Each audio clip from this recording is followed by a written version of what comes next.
The religion of peace strikes again.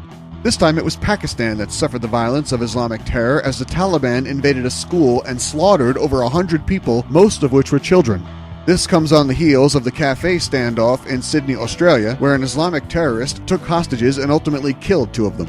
What's most remarkable about these and other Islamic attacks is how the left fails to see them as Islamic in nature and understand the threat to their own lives. If I were one of these violent jihadis, I would be upset. Their motive and message is being ignored by the liberal media. What do they have to do to be recognized as Islamic militants? Major Nadal Hassan had the phrase "Soldier of Allah" on his business card and yelled Allahu Akbar before his shooting spree in Fort Hood, Texas.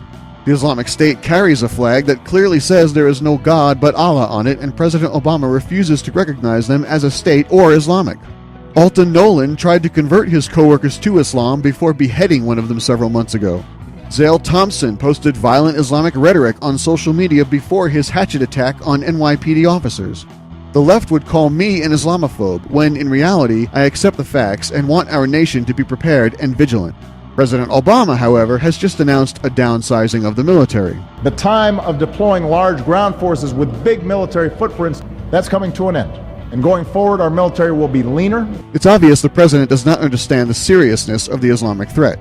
He doesn't think it's important to keep the fight overseas, and using the word leaner is code for gutting our military. While Islamic attacks are on the rise worldwide, he wants to downsize America's fighting force and ultimately our ability to protect the peace. Thanks for listening, and be sure to catch The Ray Warner Show and subscribe on iTunes or at theraywarnershow.com.